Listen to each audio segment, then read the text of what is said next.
This is a story of revolution, betrayal, and turning enemy into friend. When the company hit rock bottom, just 90 days from bankruptcy, and was saved by the rival they had been fighting for decades. It's a story of a kid working out of his parents' garage, rising to the absolute peak, then was fired from his own company. Apple becoming the first publicly traded company in the world to hit $1 trillion. Apple became the first U.S. company to be worth $2 trillion. Can you believe that? $3 trillion. It's the company that promised to change the world. I've got news on Apple. Apple.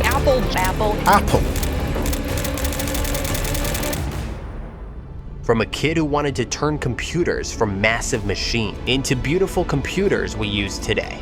Then putting the internet into our pocket with nothing but a glass screen, influencing almost every company on Earth. And behind that global influence was one person, a college dropout who went on to build the most powerful brand in the world. Let me take you back to 1955, when one of the most powerful minds was born.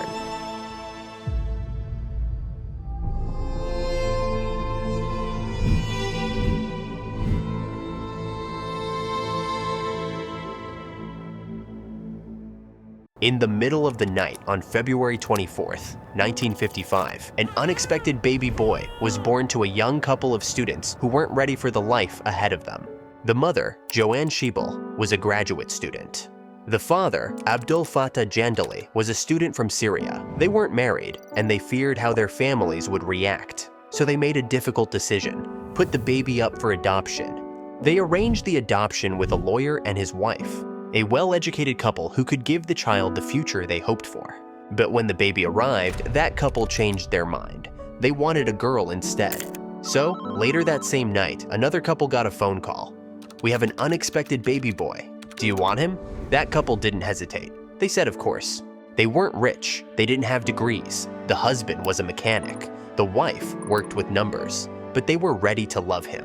When his biological mother later found out his new parents didn't have a college degree, she refused to sign the final papers. She only agreed after they promised they would send him to college. And that is how Abdul Latif Jandali became the child the world would one day know as Steve Jobs. In 1959, the Jobs family moved from San Francisco to Mountain View, California. Back then, it was just a quiet suburb. Soon, it would become the heart of Silicon Valley. His father, Paul, taught him how to use tools, how to take machines apart and put them back together the right way. Steve learned that details matter, even when nobody sees them. At school was different. He was bored. He caused trouble. One teacher literally bribed him with candy and $5 bills just to make him finish homework. It worked so well, he skipped a grade and went straight into middle school. But at Crittenden Middle School, things got dark. He was bullied so often that he gave his parents a threat: "Move me, or I'm dropping out." They believed him. They moved to a better district in Los Altos, a decision that quietly set up the rest of his life. Because at Homestead High School, Steve met someone who thought like him, just in a different way: Steve Wozniak. Steve Wozniak was a pure engineer, shy, funny, and insanely smart with electronics. Steve Jobs was intense, ambitious, and always pushing boundaries. They clicked instantly. Electronics, jokes, circuits, pranks. They were obsessed with that. One day, teenage Steve even cold called HP's co-founder Bill Hewlett for spare parts. He got the parts, and a summer job on the HP assembly line, putting together electronic counters. Years later, Steve fulfilled the promise his parents made the day they adopted him. He went to Reed College in Oregon. It was almost as expensive as Stanford. His working-class parents were pouring their life savings into his tuition. After 6 months, he still had no idea what he wanted to do. And college wasn't giving him answers, so he made a brutal choice. He dropped out. But he didn't leave Reed. He stayed as a drop-in. He didn't have a dorm room, so he slept on friends' floors. He returned Coke bottles for the 5-cent deposit to buy food. Every Sunday night, he walked 7 miles across town just to get one good meal at the Hare Krishna temple. It wasn't romantic. It was hard. But he later said it was one of the best decisions of his life. He stopped taking required classes and only went to the ones that truly interested him. One of them would quietly change the future of computers: calligraphy. He learned about serif and sans serif fonts, spacing, balance, and what makes typography feel right. At the time, it was completely useless. 10 years later, those lessons would shape the Mac's beautiful fonts and every modern computer after it. You can't connect the dots looking forward, only looking backward. At Reed, Steve also got a job working in the psychology department, fixing lab equipment used on pigeons and rats. When he wasn't working, he spent long nights in the library reading about Buddhism. Then he experimented with LSD, later calling it one of the most profound experiences of his life, not as a party drug, but as something that changed how he saw the world. He became obsessed with simplicity. In design, in life, even in what he wore. That minimal style would later show up in Apple's products and in his own uniform, black turtleneck, jeans, and sneakers. Around this time, his friend Steve Wozniak visited him at Reed with a strange new toy.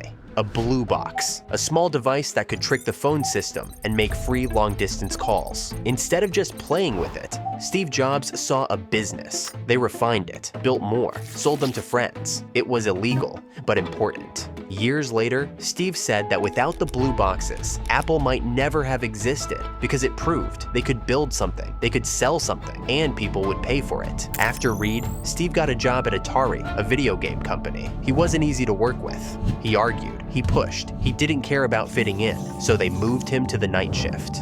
But the founder, Nolan Bushnell, didn't mind. He knew Woz would come visit him at night. Atari's founder joked, "I got 2 Steves for the price of 1. With Atari's help, Steve got a ticket to Europe. He turned that into something else. Instead of flying straight back home, he used the money to go to India. He went searching for clarity, for his inner self. Barefoot, shaved head, loose robes. In the villages of India, he saw something that stayed with him forever. People weren't overthinking every decision. They trusted their intuition. Later, he said, "Intuition is very powerful, more powerful than intellect." That belief became the core of how he built products. By 1976, everything had led here. It was time to build something real. In a small garage in Los Altos, Steve Jobs, Steve Wozniak, and a tiny crew, including Daniel Kotke and Bill Fernandez, who helped assemble boards and test machines, worked together. The garage became the symbol, but behind it was a small group of friends, soldering, screwing in parts, and trying not to burn the place down. Steve Wozniak spent his time designing and engineering the Apple I. Steve Jobs took a different role. He was on the phone constantly, calling electronics shops, calling possible investors, convincing anyone who would listen that this little board could be something big. He made hundreds of calls just to get a rejection after rejection. They needed money, so they sold what they had. Steve Jobs sold his Volkswagen van. Steve Wozniak sold his HP calculator, which was worth a lot at the time. They went all in. A local computer shop finally said yes and ordered 50 Apple I boards. For a group working out of a garage with no real company structure, that was a breakthrough. The Apple I was basically a bare board. No case, no keyboard, no monitor. It was closer to a kit than a full product, but it was enough to prove there was something there. As word spread, a former Intel executive named Mike Markkula heard about Apple. He didn't see 2 kids in a garage. He saw a company. Markkula invested around $250,000, helped write Apple's first business plan, and joined as an early mentor and executive. His money and experience turned Apple from a side project into a real company. With his support, Woz and Jobs moved from the Apple I to something much bigger, the Apple II. In 1977, they introduced the Apple II. It had color graphics. It was simple to set up. It actually looked good. Most importantly, you could plug it in and start using it right away. Sales exploded. Apple's revenue jumped from hundreds of thousands to tens of millions in just a few years. The company grew fast, and by 1980, Apple went public. The IPO turned the Steves into multimillionaires literally overnight. At just 25 years old, Steve Jobs was worth around $250 million, and no one knew that just a few years later, his life would come crashing to an end.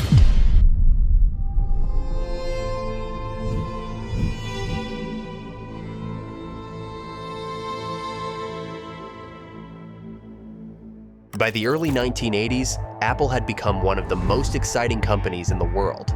The Apple II was a massive success, and at the center of it all was Steve. He was just 25 years old, worth hundreds of millions, a media sensation. But inside Apple, things weren't as perfect as they looked from the outside. Steve was brilliant, no one questioned that. but he was intense, demanding, and explosive. He had no filter and no patience for people who couldn't match his standards. He yelled at engineers, rejected designs without explanation. He obsessed over fonts, icons, even the shade of beige on a plastic shell. In 1981, Steve took control of a new project, a secret team working on a computer that would change everything.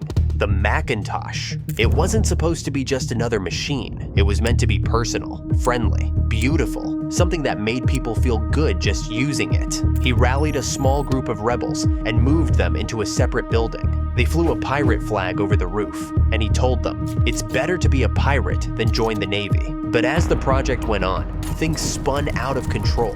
Deadlines slipped, budgets exploded. Steve kept changing direction, chasing perfection. At the same time, Apple was also working on another computer, the Lisa. It was named after Steve's daughter, though he denied it at the time. The Lisa was supposed to be Apple's next big thing. It was beautiful, groundbreaking, but it was completely impractical. And the price?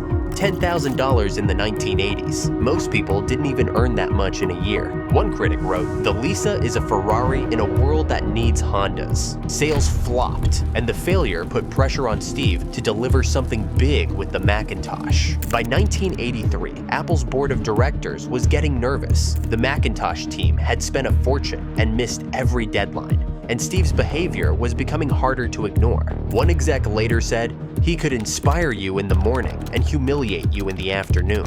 So they needed help, they needed structure, they needed a real CEO. So Steve recruited someone big, John Scully, the president of PepsiCo. He famously asked him, "Do you want to sell sugar water for the rest of your life, or come with me and change the world?" Steve thought he had found a partner, someone who would handle the business while he handled the vision, but he miscalculated.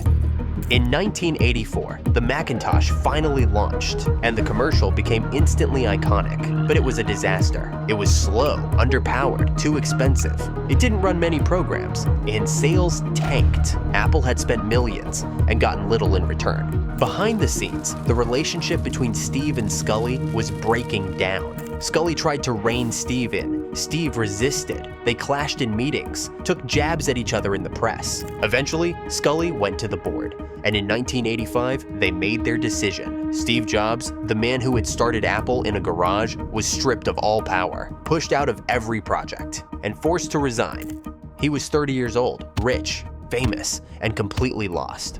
Later, Steve said, "I was out, and very publicly out. What had been the focus of my entire adult life was gone, and it was devastating." Steve Jobs had gone from the golden boy of Silicon Valley to an outsider watching Apple crumble from afar. But here's the twist. While Steve wandered through uncertainty, Apple entered a dark age, and the only thing that would save it was a phone call from the last person no one expected.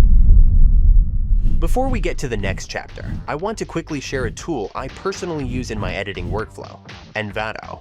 Envato is literally a one-stop destination for creators, where you can find templates, text animations, overlay effects, music, sound effects, and stock footage, even alpha channel videos that you can drop right on top of your edit. My personal favorite is the overlay effects, where you can place overlays on your video to make your video look better, or download ready-made templates for After Effects, Premiere Pro, DaVinci Resolve, and other editing software. So whether you're serious about editing or just looking for music for a personal video, I honestly can't find a reason not to check it out. Plus, with just one subscription, you get unlimited downloads to everything they offer, instead of paying for each element individually. If you want to support me, please support Envato by simply clicking the link in the description. And now, let's get back to the story.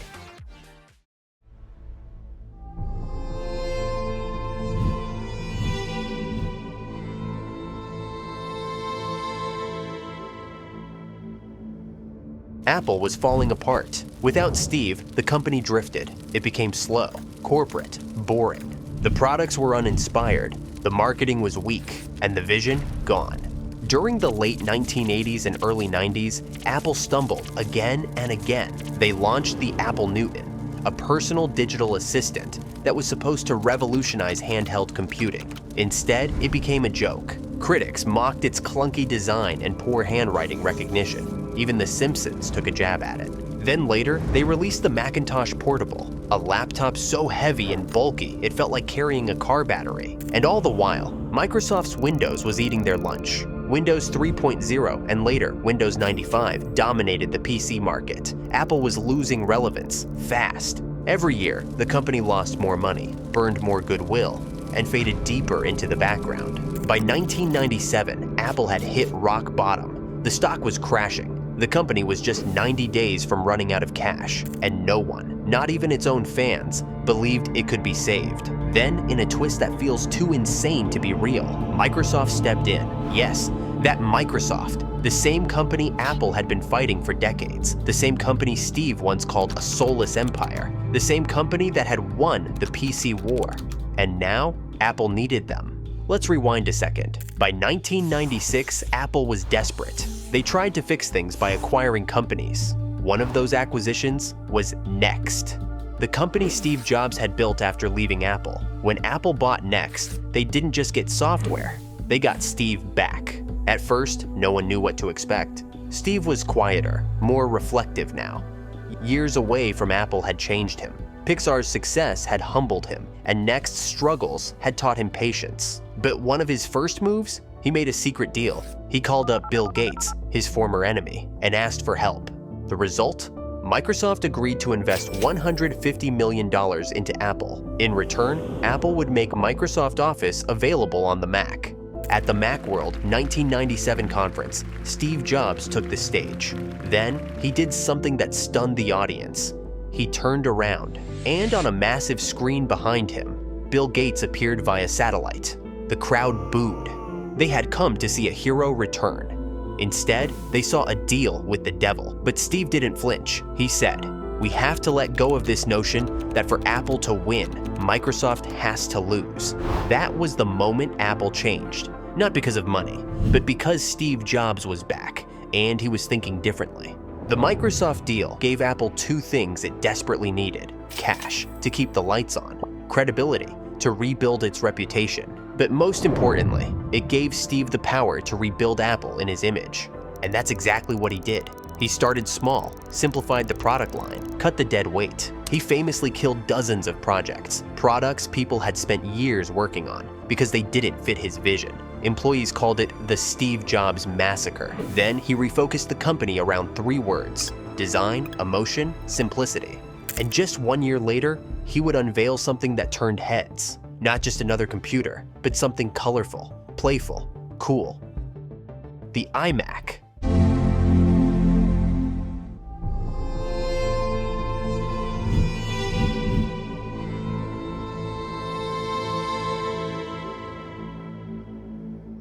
Steve was back at Apple, but the company he returned to wasn't the one he had built. It was bloated, directionless. Half a dozen teams were building different computers, and none of them were selling. There were over 12 different product lines. Half of them had confusing names, and none of them were exciting. It was like a ghost town run by engineers. No vision, no soul. So Steve did what only Steve would do. He started cutting, hard. He slashed the product lineup from a dozen to just 4. One desktop for consumers, one for professionals, one laptop for consumers, one for professionals. Everything else, gone. He fired people, merged departments, shut down failing projects. Some people called it brutal. Steve called it necessary, because Apple didn't just need a new product, it needed a new identity. A year later, he unveiled something completely different. It wasn't beige, it wasn't boxy, it wasn't boring. It was translucent, colorful, curved. It looked more like a spaceship than a computer. It was called the iMac. Steve stood on stage and said, "This is not just the best Mac we've ever made, it's the best computer ever made." And for the first time in years, people believed him. The iMac wasn't just a success, it was a statement. Apple was back. It sold 800,000 units in 5 months. Lines wrapped around stores. People who had never owned a computer wanted one, because this thing didn't feel like a machine. It felt like a lifestyle. That was the genius of Steve. He didn't just sell hardware, he sold identity. And while Apple's comeback had begun with the iMac, Steve wasn't done. Next came the iBook, then later became the MacBook, the first laptop with built-in wireless.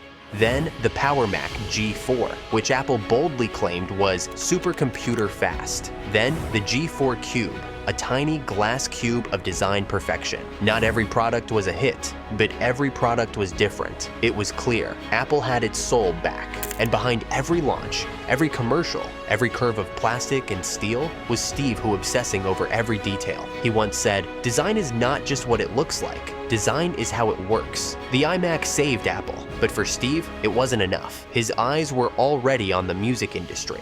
He wanted to crush a company that ruled the music industry for more than 2 decades. Sony.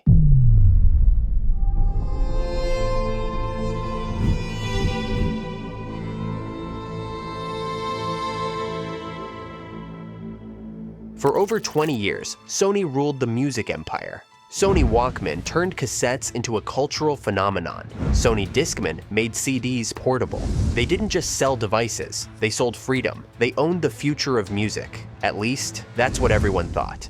But Steve didn't want to compete with Sony. He wanted to crush them into the ground. In 2001, Steve unveiled Apple's next big move in music. It wasn't beige, it wasn't complicated, it was sleek. A scroll wheel that felt like magic under your thumb. A tiny screen that made navigation effortless. 1,000 songs in your pocket. That's all Steve needed to say. The iPod wasn't just a music player, it was a cultural reset. Meanwhile, Sony stumbled. Their digital music players were clunky, overloaded with buttons, and locked into proprietary formats like ATRAC. Even worse, Sony Music, their own record label, resisted MP3 support. They were too busy protecting the past to see the future. Steve saw his chance. While Sony argued with itself, Apple built something bigger, iPod plus iTunes. A seamless experience where buying music felt easy and addictive. White earbuds became a cultural icon. The iPod wasn't just popular, it was everywhere. By 2004, Apple had sold over 10 million iPods. Sony's Walkman was fading into history. To Steve, this wasn't just business, this was personal. Sony had laughed at Apple in the 90s. Now, he was returning the favor. At a private meeting, Steve reportedly said, "Sony thinks they own music. Let's show them they don't." And Apple did. By 2007, the numbers spoke for themselves. Apple's iTunes store had sold over 2 billion songs. The iPod had captured 70% of the digital music player market. Sony's once dominant Walkman? Dead. Apple didn't just beat Sony, they rewrote the rules of the music industry. Apple had won its place in people's pockets. Now, Steve wanted their entire lives there, and the next idea in his head was either the most dangerous move in Apple's history, or its biggest mistake. Before we get to the next chapter, let's have a quick break. I just want to take a minute to say thank you. If you've watched this far, I truly appreciate it. My name is David. I'm 21 years old. It took nearly 7 months to finish this video while balancing a full-time job and working on this project on the side. I worked completely alone as a one-man production, and this video means a lot to me. This project forced me to wake up at 5 a.m. every single day just to keep going and make progress on it. And my biggest inspiration for this video is Magnates Media, so a big shout out to the legend. If you like this video, please consider to subscribe. It means a lot to me. With that being said, let's get back to the next chapter.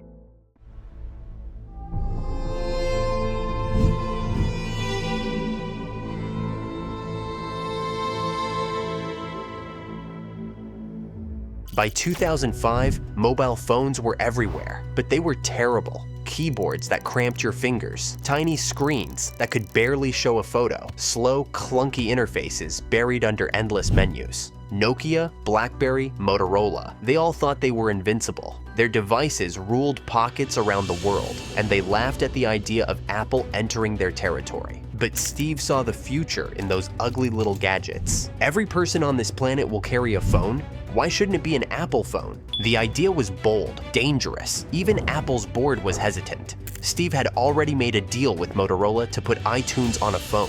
And it was a complete disaster. Clunky, ugly, slow. Steve hated it. This is why we don't outsource design.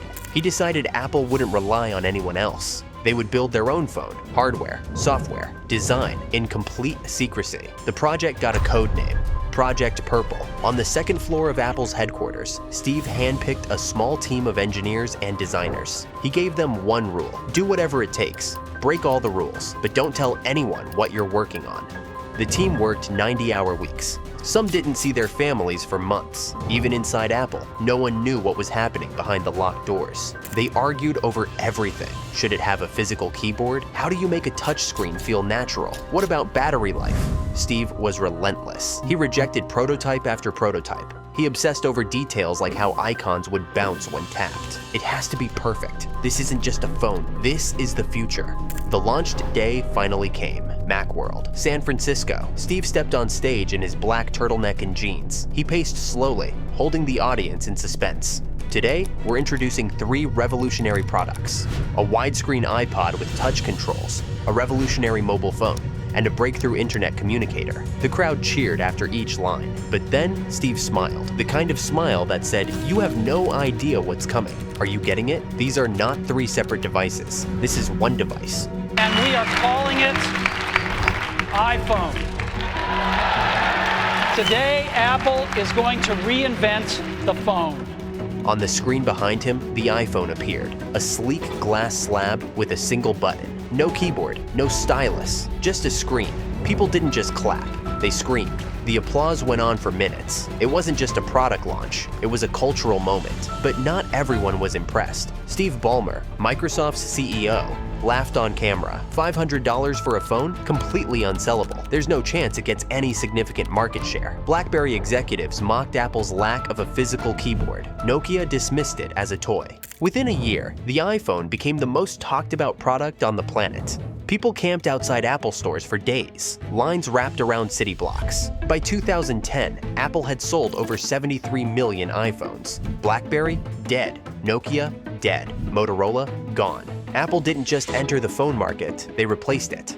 The iPhone didn't just change Apple, it changed how we live, how we communicate, how we shop, how we take photos, how we listen to music. It put the internet, the whole world, in our pockets. And it turned Apple into a global superpower. In 1997, Apple was 90 days from bankruptcy. By 2011, it was the most valuable company on earth. But behind the scenes, Steve was fighting a battle of his own, not with competitors, but with his own body. In 2003, he was diagnosed with a rare form of pancreatic cancer. He kept it secret for as long as he could. But as the years passed, his frame grew thinner, his voice weaker. Even so, Steve refused to step back. He launched the iPad, oversaw new Apple stores, and continued shaping the future. Remembering that I'll be dead soon is the most important tool I've ever encountered to help me make the big choices in life.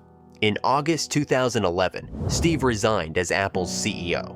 2 months later, on October 5th, 2011, Steve Jobs passed away. He was 56 years old. The world mourned. Outside Apple stores, people left flowers, handwritten notes, and candles. Apple has lost a visionary and creative genius, and the world has lost an amazing human being. But Apple's story wasn't over. The man who had once been fired from his own company had built the most valuable brand on earth, and now the world was watching. Could this new era of Apple honor Steve's legacy, or would it destroy it completely?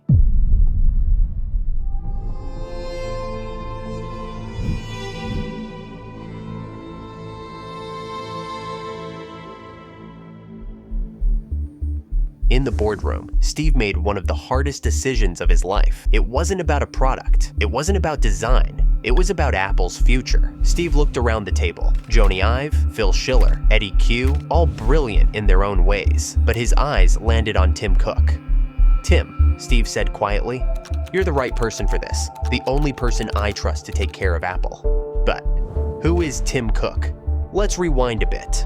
In 1998, Tim Cook left Compaq, then the world's largest PC maker, after a single phone call from Steve Jobs convinced him to join Apple, a company still struggling to survive. Steve saw something in Tim that others didn't. He called him the most brilliant operations guy I've ever met, and Tim delivered. At the time, Apple's supply chain was a mess. Products were delayed, warehouses were overflowing, money was leaking out at every turn. Within months, he slashed Apple's inventory from months to days. He built a supply chain so lean and precise that Apple became known for its ability to launch products at global scale flawlessly. As Tim settled into his role as Apple's CEO, he led with caution. He maintained Steve's playbook, refining products, polishing the ecosystem. To the outside world, Apple looked the same, but inside, Tim was facing a decision that would change everything. It wasn't about supply chains or operations. It was about vision, and it meant breaking one of Steve's most sacred rules. Steve had always believed Apple shouldn't chase trends. He mocked competitors for blindly following the market. And this new idea, Steve would have hated it. Tim wrestled with the choice for months. Would breaking Steve's rules save Apple, or betray everything it stood for? In that silence, he thought of Steve. Then he remembered what Steve once told him. Don't do what I would do, just do what's right. And with that, the decision was made. September 9th, 2014, the curtain lifted. For months, rumors had swirled, but no one expected this. 2 new iPhones, one standard and one massive. The iPhone 6 Plus, it was sleek, elegant, Apple through and through, but it was big, bigger than anything Steve Jobs would have ever allowed. The critics held their breath. Would it flop? Would Apple's fans rebel? Instead, Apple sold 10 million units in its first weekend. The iPhone 6 became the best-selling iPhone of all time. Apple's stock soared. Tim Cook had taken his biggest gamble yet, and won. Tim Cook had stepped out of Steve's shadow, not by imitating him, but by trusting his own instincts. Tim Cook wasn't done with Apple. 2014, Apple Watch. Tim introduced Apple's first wearable. Skeptics dismissed it as a gimmick. Today, it's the world's best-selling watch. Not smartwatch, watch. 2015, Apple Music. Tim pivoted Apple into streaming. Spotify laughed. Now, Apple Music has over 100 million subscribers worldwide. 2016, AirPods. At first, people joked they looked like toothbrush heads. Then, they became a cultural phenomenon. By 2020, AirPods were generating more revenue than entire Fortune 500 companies. 2019, Apple TV Plus. Tim pushed Apple into Hollywood. Critics doubted they could compete with Netflix. Then, Apple TV Plus won an Oscar for Best Picture. 2020, Apple Silicon. For years, Apple's MacBooks relied on Intel processors. But behind the scenes, Tim wasn't satisfied. Intel's chips were falling behind. Delays piled up. Performance gains slowed. Apple's laptops were thinner and prettier, but under the hood, they felt stuck. Tim made a daring call. Apple would break free from Intel. They would design their own processors, just like they did for iPhones and iPads. The idea was risky. Apple had never built a chip powerful enough to rival desktop-class performance. Competitors, and even some inside Apple, doubted it. But Tim pushed forward. We believe we can make the best chip in the world, because it will be built for Apple, and only Apple. In November 2020, Apple unveiled the M1 chip. The first MacBook Air powered by Apple Silicon wasn't just good, it was a revelation. It ran silently without fans. It crushed benchmarks, outperforming most high-end Intel laptops. And battery life, almost twice as long. Reviewers called it magic. This isn't evolution, this is a revolution. Apple had redefined the personal computer again, this time under Tim's watch. It wasn't just about faster Macs, it was a declaration. Apple didn't need anyone else to control its destiny. 2024, Apple Vision Pro. Tim Cook had always believed the future wasn't on a screen, it was all around us. So in 2024, Apple unveiled the Vision Pro, their first AR/VR headset. It wasn't just a gadget, it was a statement. The Vision Pro blended the digital and physical worlds in ways no one had seen before. Users could open apps in midair, watch movies on giant virtual screens, even relive memories in immersive 3D environments. Reviewers called it the most advanced headset ever built. The Vision Pro is less of a device and more of a portal. But it wasn't perfect. The price tag, $3,499, kept it out of reach for most people. Some critics called it a niche product, too early for the mass market. And yet, there were sparks of something bigger. The numbers don't lie. Under Tim's leadership, Apple became the first $1 trillion company in 2018, then $2 trillion in 2020, and briefly touched $3 trillion in 2021. Under Steve Jobs, Apple changed the world. Under Tim Cook, it became the most valuable company in history. But even empires have chapters. Tim Cook is now in his 60s. His era at Apple won't last forever. So the question lingers, who will lead Apple into its next chapter? For the first time in decades, the future of Apple feels uncertain. And as the world waits, one thing is clear. The next era of Apple is coming. But no one knows who will define it.